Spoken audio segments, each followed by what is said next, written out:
نحمده ونصلي ونسلم على رسوله النبي الكريم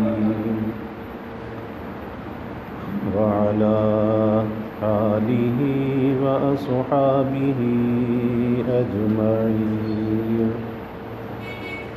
اللهم صل على سيدنا ومولانا محمد وعلى آل سيدنا ومولانا محمد وبارك وسلم صلاة وسلاما كثيرا كثيرا. توفیق الہی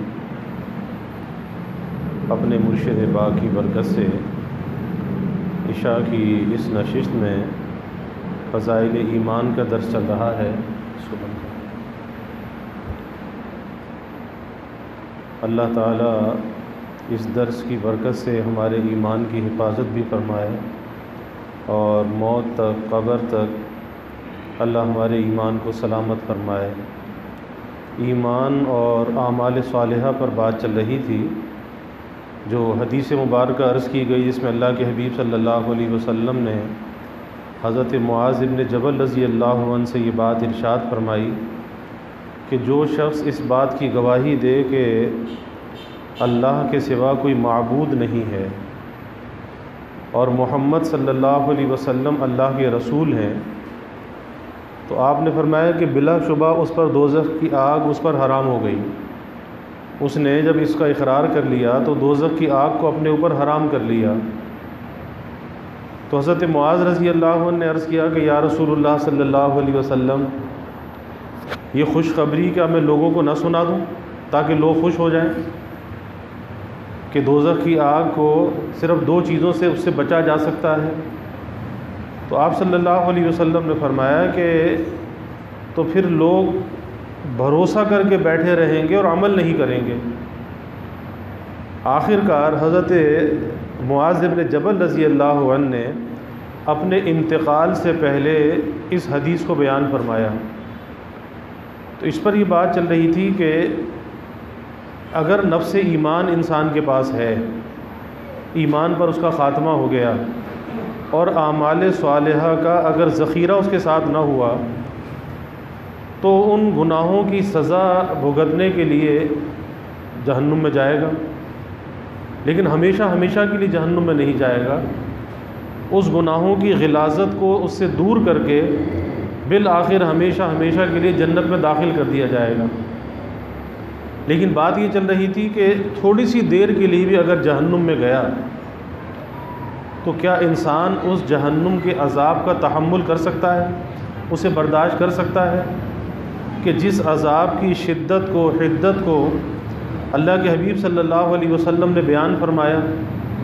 آپ معراج سے واپس تشریف لائے تو آپ نے جہنم کے جن مناظر کو دیکھا ان مناظر کو بیان فرمایا، اور وہ ایسے ایسے عجیب مناظر بیان فرمائے کہ جس کو سن کر انسان کی طبیعت لرز جاتی ہے کہ انسان جہنم کے عذاب کا تحمل کیسے کر سکتا ہے. اس لیے ایمان کے ساتھ عمل صالح کی ضرورت ہے. حضرت ابراہیم ابن ادم رحمۃ اللہ علیہ کا واقعہ آتا ہے کہ ایک مرتبہ حمام میں نہانے کے لیے جانے کا ارادہ کیا، اور پہلے زمانے میں جو حمام غسل خانے گھروں میں نہیں ہوتے تھے، باہر حمام ہوتے تھے، اس میں ہر ضرورت کی چیز ہوتی تھی اور باہر جا کر لوگ غسل کیا کرتے تھے، اس کے پیسے دیا کرتے تھے. تو حمام میں نہانے کے لیے جانے کا ارادہ کیا، لیکن پیسے ان کے پاس نہیں تھے کہ پیسے کہاں سے ادا کریں، پیسے ان کے پاس نہیں تھے. تو اس حمام کے مالک نے یہ کہہ کر روک دیا کہ اجرت کے بغیر اس میں داخل نہیں ہو سکتے، پہلے پیسے دو، اجرت دو، اس کے بعد اندر جا سکتے ہو. یہ سن کر حضرت ابراہیم ابن ادم رحمۃ اللہ علیہ رونے لگے اور یوں فرمایا، یا اللہ، مجھے شیطان کے اس گھر میں بلا اجازت بلا اجرت داخلے کی اجازت نہیں دی جا رہی، کیونکہ جو حمام ہے یا جو بیت الخلاء ہے تو حدیث میں آتا ہے کہ یہ شیاطین کے رہنے کی جگہیں ہیں، یہاں پہ شیاطین ہوتے ہیں، اسی لیے حکم ہے کہ جب وہ آدمی بیت الخلاء میں جائے تو سر کو ڈھانپ کر جائے اور بسم اللہ پڑھ کے جائے، اور اندر داخل ہونے کی دعا پڑھ کر جائے، اللہم انی اعوذ بک من الخبث والخبائث، کہ یا اللہ شریر جنات اور شریر جنیوں کے شر سے میں آپ کی پناہ چاہتا ہوں۔ پھر بسم اللہ پڑھ کے جب جائے گا تو اس کا جو صدر کھلے گا وہ صدر ان شریر جنات کو نظر نہیں آئے گا۔ تو ابراہیم ابن ادم رحمۃ اللہ علیہ سن کر رونے لگے کہ بغیر اجرت کے مجھے اس حمام میں جو شیطان کا گھر ہے اس میں داخلے کی اجازت نہیں مل رہی، تو یا اللہ جنت جو انبیاء اور صدیقین کا گھر ہے تو اس میں اجرت کے بغیر داخلہ کیسے ہو سکے گا؟ یعنی نیک عمل کے بغیر، وہ تو انبیاء اور صدیقین کا مکان ہے، ان کا گھر ہے، تو پھر وہاں میرا داخلہ بغیر اجرت کے کیسے ہوگا؟ یعنی بغیر عمل صالح کے جنت میں داخلہ کیسے ہوگا؟ اس بات پہ رونے لگے۔ رسول اللہ صلی اللہ علیہ وسلم نے اعمال پر اسلام کی بنیاد رکھی ہے، ایمان کے ساتھ اعمال صالحہ کی آپ نے تاکید فرمائی ہے۔ حضرت ابن عمر رضی اللہ تعالیٰ سے روایت ہے کہ رسول اللہ صلی اللہ علیہ وسلم نے ارشاد فرمایا کہ اسلام کی بنیاد 5 چیزوں پر رکھی گئی ہے، 5 چیزوں پر رکھی گئی ہے۔ اس بات کی گواہی دینا، نمبر 1، اس بات کی گواہی دینا کہ اللہ کے سوا کوئی معبود نہیں ہے اور محمد صلی اللہ علیہ وسلم اللہ کے رسول ہیں، یعنی یہ انسان کا بنیادی عقیدہ ہے کہ اس کے بغیر اس کے ایمان کی بنیاد بھی قائم نہیں ہوتی۔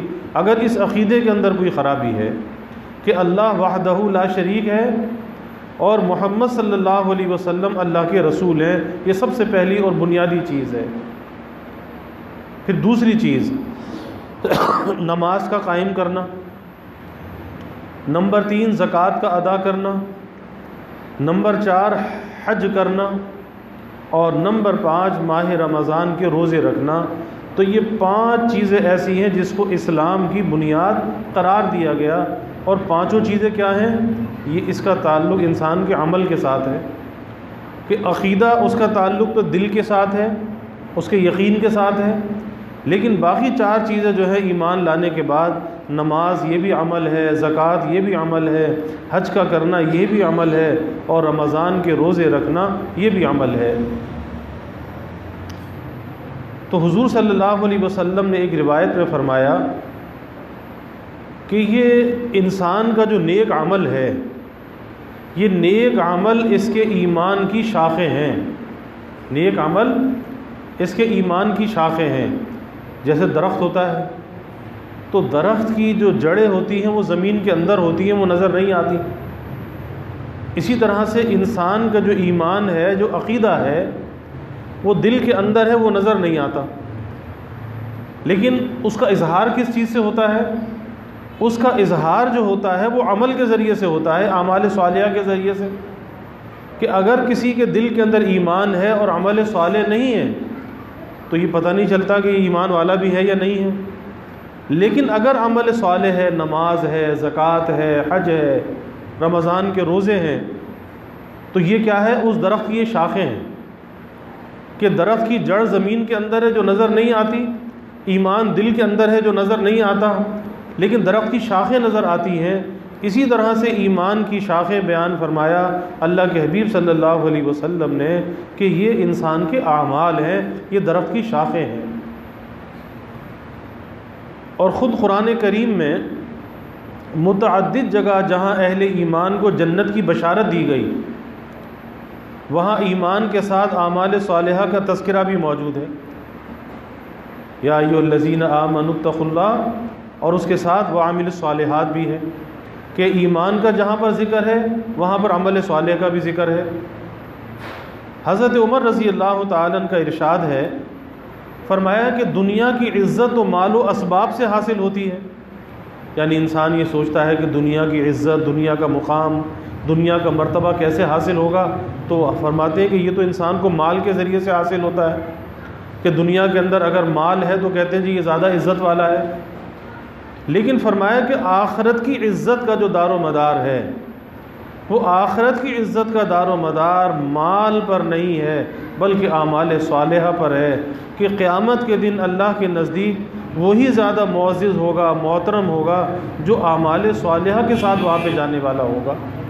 اسی لیے فرمایا کہ اللہ کے نزدیک مکرم کون ہے، محترم کون ہے، عزت اور احترام والا کون ہے؟ جو اللہ سے زیادہ ڈرنے والا، زیادہ تقوی دل میں رکھنے والا۔ اور تقوی کی پہچان کیا ہے؟ تقوی کی پہچان یہ ہے کہ اس کی زندگی میں اعمال صالحہ موجود ہوتے ہیں، یعنی زندگی آزاد نہیں ہوتی، بے باک نہیں ہوتی، بلکہ ہر وقت وہ عمل کے ساتھ جڑا ہوا ہوتا ہے۔ یہ پہچان ہے متقی آدمی کی۔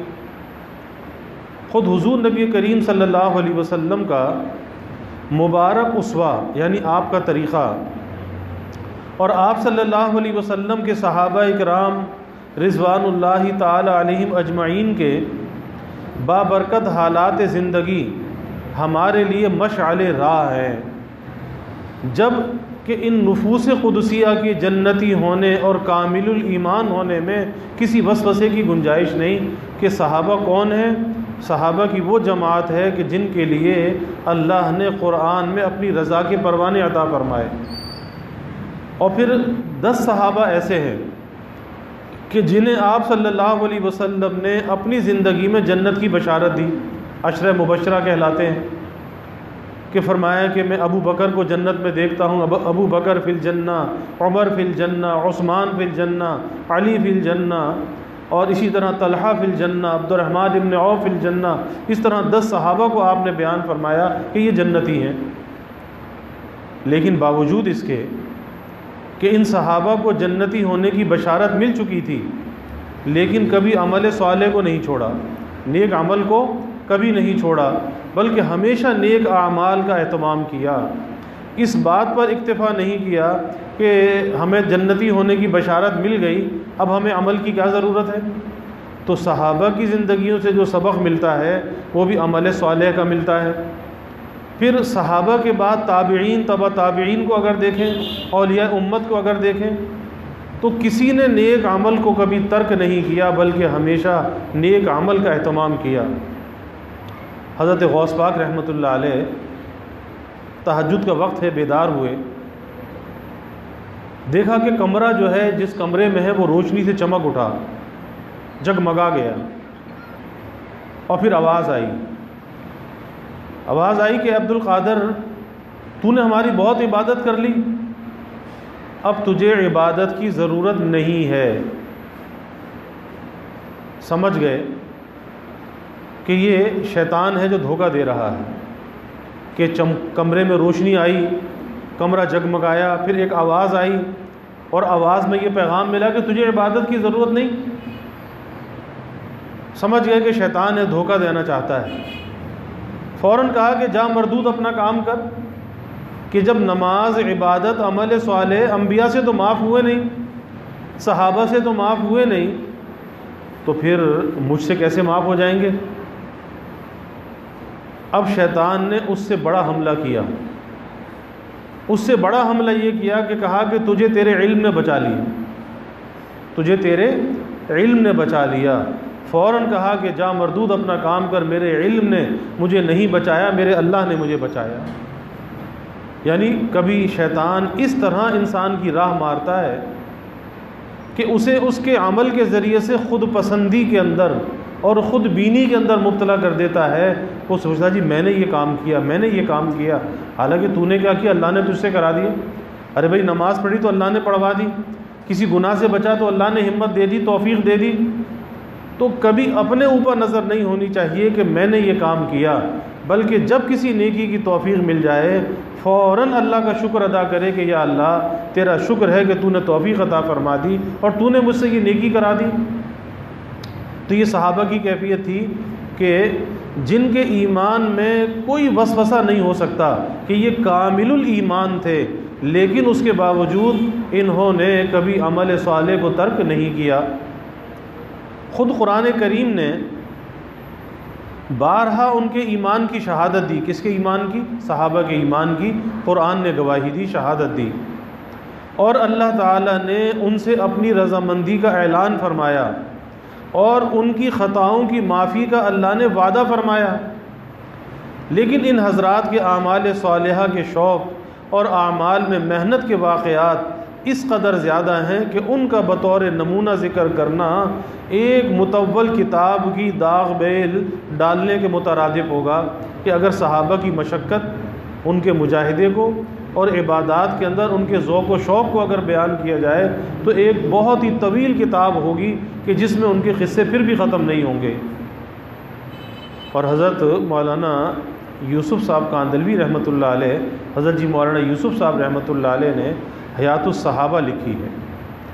تو حیات الصحابہ کے اندر صحابہ کی زندگیوں کے حالات کو جمع کیا کہ صحابہ کے اندر کس درجے شوق تھا آخرت کا اور کس درجے رغبت تھی اعمال صالحہ کی، اور کتنی مشقت وہ کرتے تھے اعمال صالحہ کے اہتمام کے اندر۔ اور آج جتنی سہولیات ہمارے پاس ہیں اور جس معیار کی زندگی ہم گزار رہے ہیں، صحابہ کی تو یہ کیفیت تھی کہ اللہ کے حبیب صلی اللہ علیہ وسلم کے یہاں حضرت عائشہ رضی اللہ عنہا فرماتی ہیں کہ 3 کامل چاند ہم دیکھ لیتے تھے، یعنی 2 مہینے ایسے گزر جاتے تھے کہ گھر میں چولہا جلانے کی نوبت نہیں آتی تھی۔ کتنی مشقت کا زمانہ تھا، اور آج اللہ تعالیٰ کی بے حساب نعمتیں ہیں، بے حساب نعمتیں ہیں۔ اچھا کھانا ہے، اچھا پینا، اچھا پہننا، اچھے مکانات، اچھی سواریاں، یعنی ہر اعتبار سے اگر انسان موازنہ کرے اس زمانے کے اعتبار سے آج دنیا کی زندگی شاہانہ انداز میں گزار رہا ہے۔ لیکن جب زندگی کے اندر نعمتیں اس قدر ہیں تو پھر نیکیاں بھی تو زیادہ ہونی چاہیے۔ صحابہ کے پاس تو کچھ بھی نہیں تھا لیکن وہاں پہ نیکیاں زیادہ تھیں، اور یہاں پر آج سب کچھ موجود ہے، آرام دہ گھر ہیں، سردی گرمی کا انتظام ہے، ہر طرح کی سہولیات موجود ہیں، لیکن نیکیوں کا ذخیرہ آج نہیں ہے کہ جو نیکی انسان کی زندگی میں ہونی چاہیے آج وہ نیکی نظر نہیں آتی۔ وجہ کیا ہے؟ وجہ یہ ہے کہ آج دنیا کے اندر انہماک بڑھ رہا ہے اور دنیا کی دوڑ کے اندر انسان لگا ہوا ہے، آخرت کی دوڑ سے اپنے کو باہر کر لیا۔ اور صحابہ کس دوڑ کے اندر شریک تھے؟ صحابہ آخرت کی دوڑ میں شریک تھے کہ وہ آخرت کے مقابلے میں ایک دوسرے پر سبقت دے جانا چاہتے تھے۔ یہی وجہ ہے کہ جب دنیا کا مال و متاع ان کے پاس آتا تھا، ایسے حالات بھی پیش آئے کہ ایک طرف حضور صلی اللہ علیہ وسلم کے گھر میں 2 مہینے چولہا نہیں جلتا تھا، اور ایسا وقت بھی آیا کہ جب اللہ کے حبیب صلی اللہ علیہ وسلم نے فتوحات ہوئیں اور مال آیا اور مال غنیمت آیا اور وہ تقسیم ہوا، تو اپنے گھر والوں کو آپ صلی اللہ علیہ وسلم نے 1 سال کا نفقہ بھی دیا، یعنی 1 سال کا جو راشن ہے اکٹھا دے دیا۔ لیکن وہ بھی نبی کے گھر والے تھے، جو آیا انہوں نے اللہ کے راستے میں خرچ کر دیا، پھر نوبت وہی فقر و فاقے کی آ گئی۔ یہی صحابہ کی کیفیت تھی کہ جو صحابہ کے پاس آتا تھا اللہ کے راستے میں خرچ کرتے تھے۔ کس لیے کرتے تھے؟ کہ وہ آخرت کی دوڑ میں شریک تھے، اور ہم دنیا کی دوڑ میں لگے ہوئے ہیں۔ مدینہ طیبہ میں سخت قحط تھا، اور قحط کے زمانے کے اندر کھانے پینے کی جو چیزیں ہوں، اناج ہو، تو اس کی قیمتیں بڑھ جاتی ہیں، اور جس کے پاس اگر وہ چیز موجود ہو، جس کی قلت ہو، تو منہ مانگے دام وصول کرتا ہے۔ تو حضرت عثمان رضی اللہ تعالیٰ عنہ کے اس زمانے میں جبکہ مدینہ میں قحط تھا، 100 اونٹ، بہت بڑے تاجر تھے، 100 اونٹ مال سے لدے ہوئے آئے۔ جب وہ اونٹ مدینہ میں پہنچے تو مدینے کے بڑے بڑے تاجر آگے، جی ہم سے سودا کر لو۔ پوچھا کتنا نفع دو گے؟ کہا کہ جتنے کا یہ مال ہے اس سے 2 گنا نفع ہم دیتے ہیں۔ اب 2 گنا نفع اگر کسی تاجر کو ملے تو اس سے بڑھ کر تجارت کیا ہوگی؟ فرمایا کہ نہیں بھائی، میں تو اس کو بیچوں گا جو مجھے اس سے زیادہ نفع دے گا، میں تو اس کو بیچوں گا۔ کہا جی اس سے زیادہ نفع کون آپ کو دے گا؟ یعنی جتنے کی آپ کی کا یہ مال ہے اس سے 2 گنا زیادہ ہم نفع دے رہے ہیں، تو اس سے زیادہ نفع آپ کو کون دے گا؟ فرمایا کہ اس سے زیادہ نفع میرا اللہ مجھے دے گا، اور وہ 100 اونٹ اللہ کے راستے میں خیرات کر دیے، صدقہ کر دیے۔ اللہ کے راستے میں خرچ کر دیے. یہ کیفیت تھی. تو بات وہی ہے کہ صحابہ کی زندگیوں کے اندر سب کچھ تھا، بشارتیں تھیں. اصحاب بدریین کا کیا مرتبہ ہے، لیکن کبھی نیک عمل کو نہیں چھوڑا. تو سبق یہ ملتا ہے کہ ہم تو کچھ بھی نہیں، ہمیں تو نیک اعمال کی زیادہ ضرورت ہے. اور حدیث میں واقع آتا ہے نا کہ 3 صحابی حضور صلی اللہ علیہ وسلم کے گھر تشریف لائے.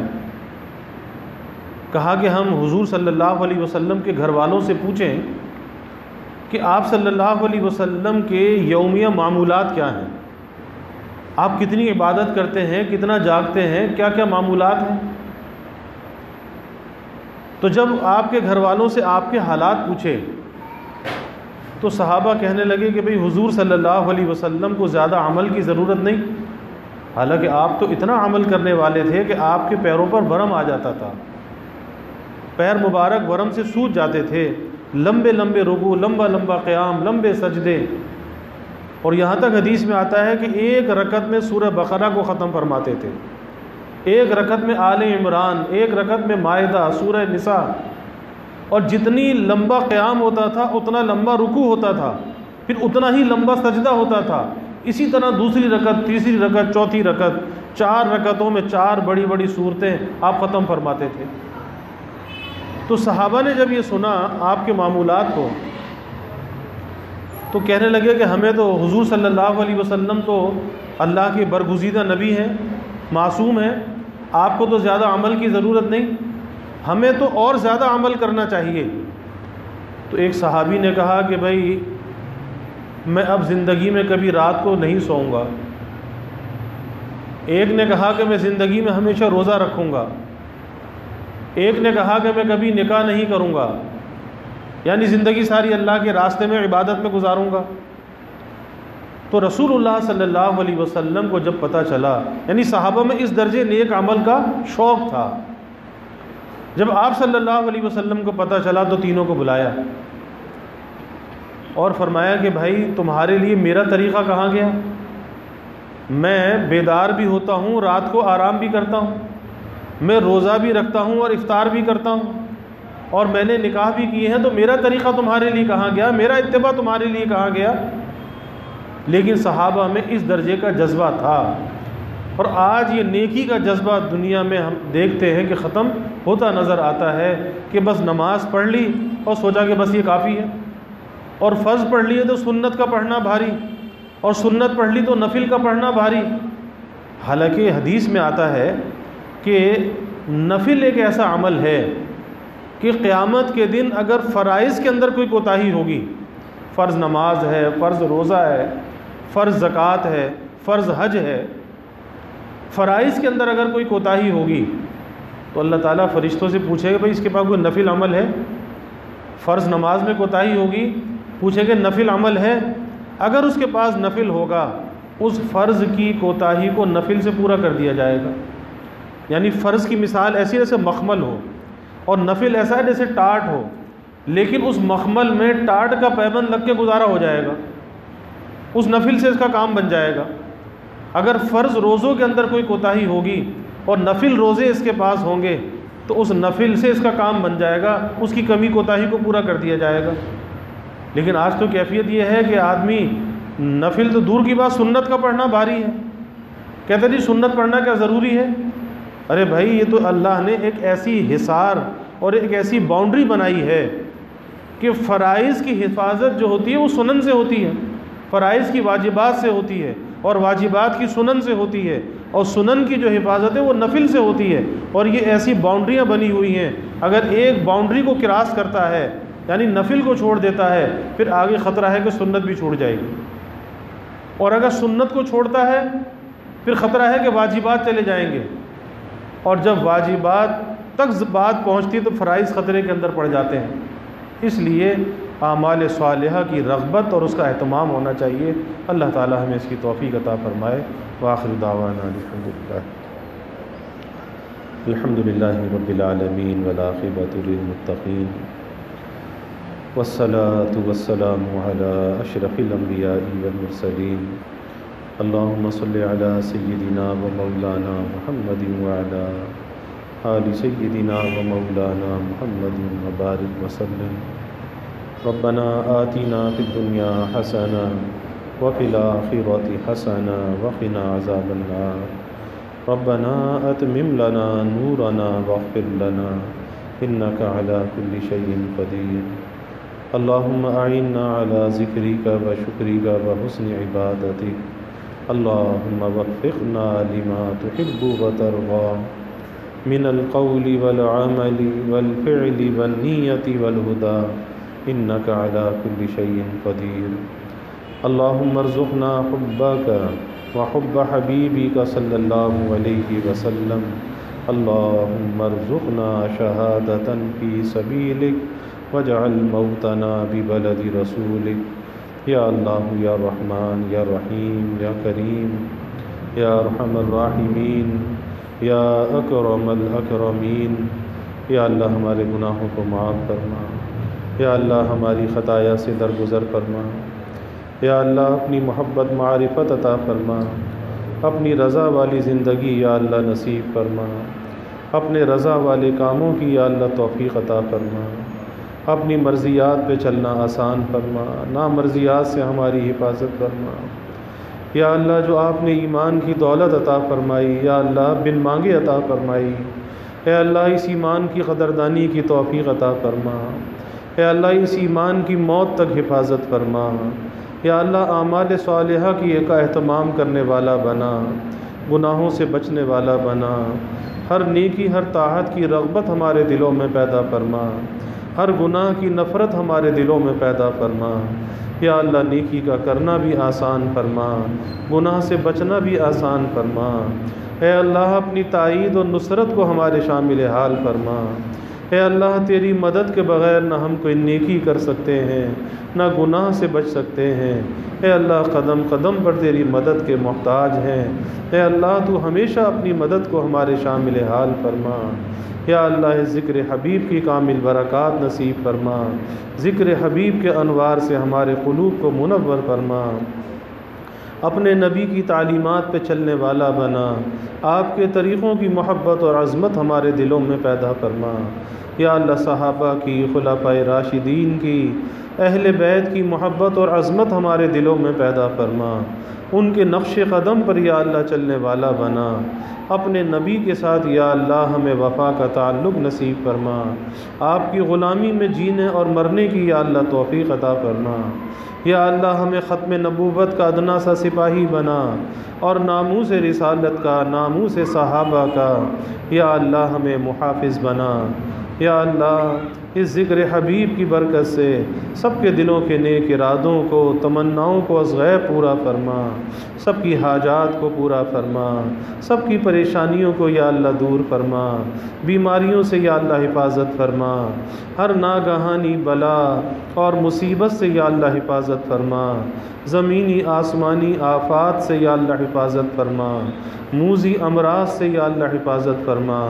یا اللہ سب کے علم میں، عمل میں، رزق میں خوب خیر و برکت فرما، ابواب رزق یا اللہ کشادہ فرما، رزق حلال عطا فرما، آسان عطا فرما، برکت والا عطا فرما۔ یا اللہ رزق ظاہر بھی عطا فرما، رزق باطن بھی عطا فرما، اپنی محبت اور معرفت کا رزق عطا فرما، نیکی اور طاعت کا رزق عطا فرما۔ یا اللہ کبھی کسی کو مخلوق کا محتاج نہ بنا، ہمیشہ اپنے در کا سائل اور بھکاری بنا، اپنے در کا منگتا اور سوالی بنا۔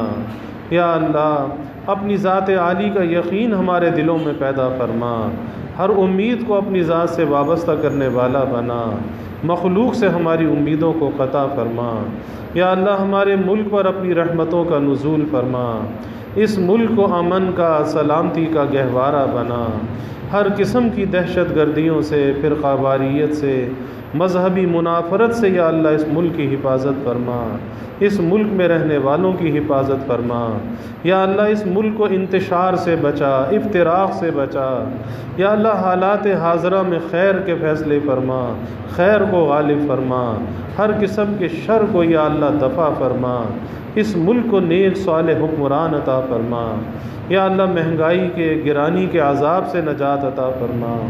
یا اللہ سب کے گزر بسر کو آسان فرما۔ یا اللہ سب کے سفید پوشی کے بھرم کو قائم فرما، کسی کو مخلوق کے آگے رسوا نہ فرما، مخلوق کے آگے سوال کی ذلت سے سب کی حفاظت فرما۔ یا اللہ سب کی ضروریات کو از غیب پورا فرما، اپنی مدد اور نصرت کو شامل حال فرما، سب کی حفاظت بھی فرما، کفالت بھی فرما، مشکلات کو دور فرما، آسانیوں کا معاملہ فرما، سب کے گھروں میں چین، سکون، عافیت، راحت عطا فرما۔ یا اللہ گھروں کے ماحول کو جنت نشاں بنا، آپس میں محبتیں، الفتیں پیدا فرما، نفرت کو، عداوت کو یا اللہ دور فرما۔ یا اللہ سب کی اولادوں کو نیک صالح بنا، آنکھوں کی ٹھنڈک بنا، مستقبل کو یا اللہ تابناک بنا، والدین کو اولاد کی خوشیاں دیکھنا نصیب فرما۔ یا اللہ جو مانگا وہ بھی عطا فرما، جو نہ مانگ سکے وہ بھی عطا فرما، ہمیشہ اپنے سے مانگنے والا بنا، ہمیشہ ہماری دعاؤں کو قبول فرما۔ یا اللہ جو 15 شعبان کی رات آنے والی ہے اس رات میں ہماری دعاؤں کو قبول فرما، اپنی جانب رجوع ہونے والا بنا، ہم سب کے حق میں، اس امت کے حق میں خیر کے فیصلے فرما، خیر کو غالب فرما۔